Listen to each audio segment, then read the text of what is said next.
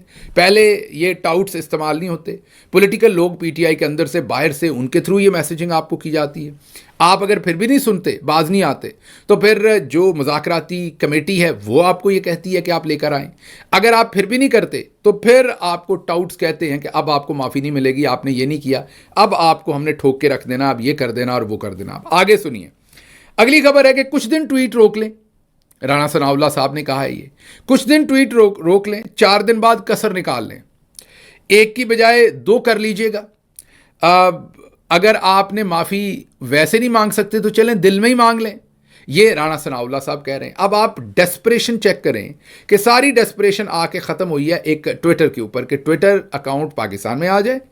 اور دوسری ڈیسپریشن یہ ہے پاکستان میں اس لیے کہ وہ پاکستان میں شہباز گل کے سپرد پاکستان کے اندر کر دیا جائے وہ ٹویٹر اکاؤنٹ.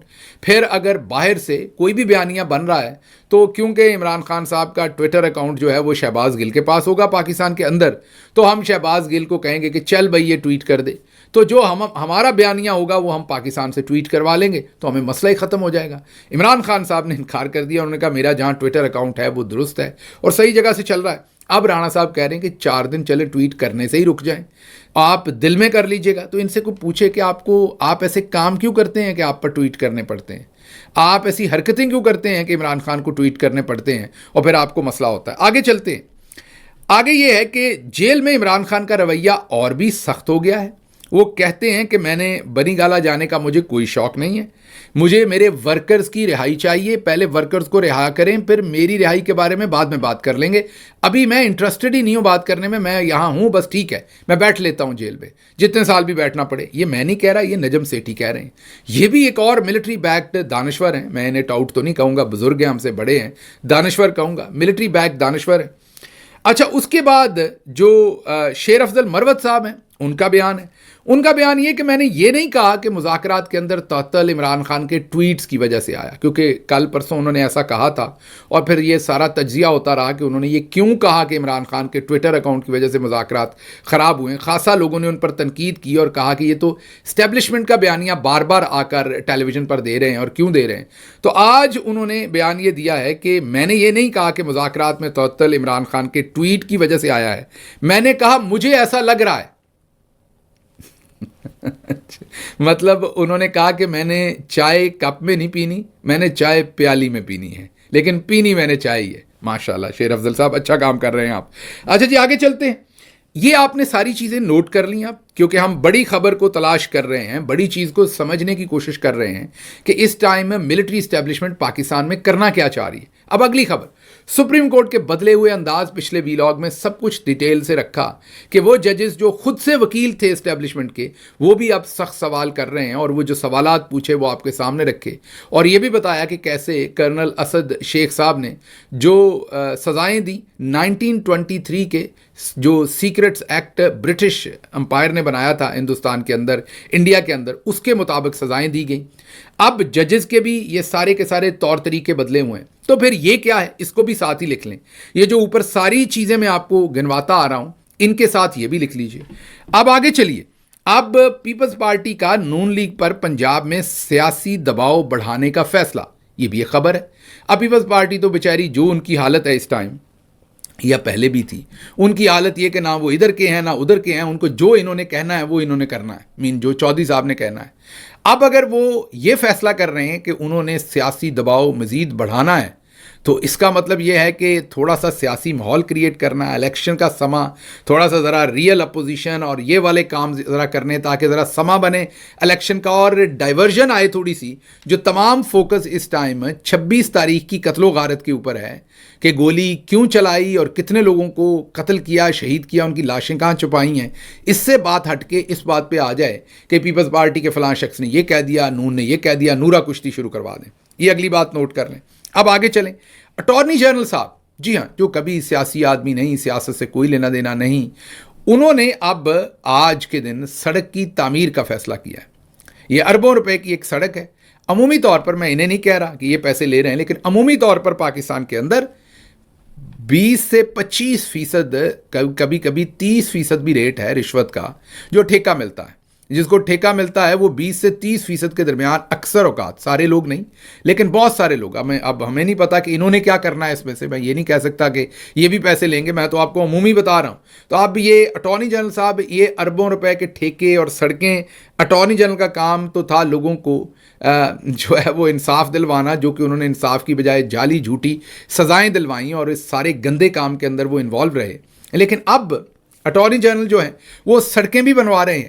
تو اس سارے کام کے اندر اب آپ سوچ لیجئے کہ یہ سارے معاملات جو ہیں وہ کس طرف کو جا رہے ہیں. یہ بھی ذرا اسی چیز کے ساتھ رکھ لیجئے کہ اٹارنی جنرل جس کا یہ کام نہیں ہے وہ بھی الیکشن موڈ میں یا پبلک موڈ میں جا رہے ہیں، وہ بھی پبلک انگیجمنٹ میں جا رہے ہیں. اب آخری 2 باتیں جو میں پہلے آپ کو بتا چکا ہوں وہ بتاؤں گا، لیکن اس سے پہلے ہمیں گھیر گھار کر عدم اعتماد کرایا گیا. سہولت کاری ابھی بھی ہو رہی ہے. میاں جاوید لطیف کی معصومیت. جاوید لطیف کو مکمل سچ بولنا چاہیے کہ گھیر گھار کے ساتھ وعدے کون سے تھے، چوری کتنی آپ نے معاف کروائی جاوید لطیف صاحب، یہ بھی بتائیے، اور عدم اعتماد کے لالچ میں آپ نے کیا کچھ حاصل کیا. لیکن بہرحال جاوید لطیف صاحب کو یہ نیا بیانیہ دے کے مارکیٹ میں چھوڑنا کہ آپ کہیں کہ یہ عدم اعتماد تو ہمارے ساتھ ظلم ہوا ہے، ہم تو عدم اعتماد نہیں کرنا چاہتے تھے، یا ہمیں فائدہ نہیں ہوا، یہ فائدہ کسی اور کو ہوا ہے، ابھی بھی سہولت کاری ہو رہی ہے، عمران خان کو ابھی بھی لانے کی کوشش کی جا رہی ہے، تو یہ بھی ایک بیانیہ چھوڑا جا رہا ہے. پھر آخر پر 2 باتیں جو کل کے ویلاگ کی، ایک جملہ. مریم صاحبہ جیسے پبلک میں جا رہی ہیں، اور وہ اگر آپ ویڈیوز دیکھیں، میں چاہوں گا یہ دوبارہ دکھا دیں، یہ جو گاڑی چل رہی ہے اس کے ارد گرد آپ دیکھیں تو سول کپڑوں کے اندر بھی پولیس ہے اور پولیس کے یونیفارم میں بھی پولیس ہے. اگر یہ آپ کو 100 200 300 250 50 70 جتنے بھی لوگ ہیں یہ دیکھیں گے تو اس کے اندر کم از کم سیفلی، کیونکہ میں گورنمنٹس میں رہا ہوں، 80% لوگ پولیس کے ہیں، سول کپڑوں کے اندر یا یونیفارم کے اندر. لیکن دکھایا کیا جا رہا ہے ویڈیو میں کہ مریم بہت پاپولر ہیں، لوگ نعرے لگا رہے ہیں، اور کوئی 4-5 پٹواری بیچ میں چھوڑے ہوں گے، باقی یہ تمام جو ہیں یہ پولیس کے لوگ ہیں. سول، آپ ان کے ہیئر کٹ دیکھیں، آپ ان کے جسم دیکھیں، آپ ان کی باڈی لینگویج دیکھیں، یہ تمام وہ ہے. تو مریم صاحبہ بھی پبلک کا امیج دے رہی ہیں کہ میں پبلک میں مقبول ہوں. نواز شریف کی کل کی سٹیٹمنٹ ہم نے آپ کو دکھائی تھی کہ وہ ایک دفعہ پھر عملی سیاست کرنے جا رہے ہیں. اب یہ میں نے جتنی چیزیں اوپر سے لے کے نیچے تک آپ کو کہی ہیں ابھی تک، ان سب کو آپ ملا لیں تو آپ کو یہی سمجھ آئے گی کہ شاید ملک الیکشن کی طرف جا رہا ہے یا پولیٹیکل بیانیہ بن رہا ہے، اور شاید مذاکرات میں سے کچھ واقعی نکلے، یا پیپلز پارٹی کو کچھ ہوپ دی ہے، یا ایک اگلا الیکشن آ رہا ہے، کچھ پی ٹی آئی کو سپیس شاید ملے. ابھی گدلا پن ہے، لیکن آپ کو یہ لگ رہا ہے کہ سیاسی منظرنامے پر کچھ نہ کچھ ہو رہا ہے. مجھے اس سے کچھ اپوزٹ لگتا ہے. مجھے یہ لگتا ہے اب یہ ساری چیزیں آپ سے ڈسکس کر کے، اسٹیبلشمنٹ کیسے فنکشن کرتی ہے. اسٹیبلشمنٹ ایسے فنکشن کرتی ہے کہ اگر گورنمنٹ کے دنوں میں کسی فوجی افسر کو جانتا ہوں تو وہ مجھ سے رابطہ کریں گے اور وہ کہیں گے کہ یہ جو کچھ عاصم منیر صاحب اور انہوں نے کیا ہے بہت غلط کیا ہے، میں ان کے ساتھ نہیں ہوں، میں ان کے بہت خلاف ہوں، اور میں چاہتا ہوں ملک صحیح دھارے پر آئے. اور میرا تو دل کل بھی خان صاحب کے ساتھ دھڑکتا تھا، آج بھی میں چاہتا ہوں وہ ہو جو ملک کے لیے بہتر ہے، آئین ہو، قانون ہو. میں آپ لوگوں کی مدد کرنا چاہتا ہوں، اور میرے خیال میں آپ کو مذاکرات کی ٹیبل پہ بیٹھنا چاہیے. اندر سے ہم بھی زور لگاتے ہیں. اب آپ کو لگے گا کہ ایک بڑا انڈیپینڈنٹ بندہ آپ سے رابطہ کر رہا ہے جو واقعی his intentions are to do good، لیکن یہ بھی پلان کے تحت ہوتا ہے. اور یہ جو بندہ آپ سے رابطہ کرتا ہے یہ کئی دفعہ آپ کو سپیس بھی دیتا ہے. فار ایگزامپل آپ جیل میں ہوں گے تو آپ کی ملاقات کسی کے ساتھ ہونے دے گا، آپ کے اوپر بہت سختی ہوگی تو اس پہ تھوڑی سی نرمی ہو جائے گی، آپ کے اوپر باہر کچھ اور آپ کو فیسیلیٹیٹ کہیں پر کر دیا جائے گا، کسی کیس کی تاریخ لمبی ڈلوا دی جائے گی، تو آپ دل میں سوچیں گے یار یہ تو بندہ اچھا ہی ہے، دیکھو میرے کیس کے اندر بھی مجھے ہیلپ کر رہا ہے، میری ملاقات میں بھی ہیلپ کر رہا ہے، میری فلاں چیز میں بھی کر رہا ہے. لیکن اصل میں وہ اوپر بیٹھے ہوئے ٹاپ مین، مطلب کہ جنرل عاصم منیر یا ISI کے جو چیف ہیں، ان کے احکامات پر سب کچھ ہو رہا ہوتا ہے. یہ ایک گڈ کاپ اتارا جاتا ہے مارکیٹ کے اندر تاکہ جب اس کی ضرورت پڑے تو پھر اس کے تھرو معاملات ڈیل کیے جائیں. اب جو پیچھے پالیسیز ہوتی ہیں وہ پلان اے بی سی، ظاہر ہے پلان اے ہی سب سے زیادہ پسندیدہ ہوتا ہے، اور پلان اے ابھی تک چودھری صاحب کا یہی ہے کہ میں نے اسی سسٹم کو کنٹینیو رکھنا ہے. 2027 میں میری 5 سال ختم ہونے اور میں نے اگلے 5 سال کی ایکسٹینشن لینی. یہ ہے پلان اے. اب اگر پلان اے نظر آیا کہ ٹھیک نہیں ہو رہا یا اچیو نہیں ہو سکے گا تو پھر پلان بی ایگزیکیوٹ کر دیا جائے گا. اب جو پلان بی ایگزیکیوٹ کیا جائے گا نا، اس میں ایک میجر جنرل صاحب کوئی پیپلز پارٹی کے ساتھ ڈیل کر رہے ہوں گے یا لیفٹنٹ جنرل صاحب، اور پیپلز پارٹی کو لگ رہا ہوگا کہ یہ ہمارے خیر خواہ ہیں، یہ تو بس تباہی کر دیں گے. ایک نون کو ڈیل، ایک کوئی پی ٹی آئی کے بھی کسی شخص سے بات چیت کر کے ایسی باتیں کرنے کی کوشش کر رہے ہوں گے، ایک میڈیا کو بتا رہے ہوں گے کہ بس ہو گئی، اب ہم نے نون کے ساتھ مزید نہیں چلنا. تو ایک پیرلل پہلے ہی ماحول بنانا شروع کر دیا جاتا ہے. مقصد یہ ہوتا ہے کہ ایسا ماحول بنا دو کہ جن سے کچھ کروانا ہے کل کو انہیں لگے کہ یہ واقعی ہمارا سچ میں ہمارے اندر ایک حصہ ہے، ایک بریکٹ ہے، ایک گروپ ہے جو یہ سب کچھ پسند نہیں کر رہا اور ہم یہ سب کچھ بدلنے جا رہے ہیں. اصل میں وہ گروپ بھی اوپر آشرواد کے ساتھ ہی ہو رہا ہوتا ہے. ہاں انلیس جیسے مشرف کے ساتھ کیانی نے کیا تھا، وہ ایک بالکل ڈیفرنٹ تھا.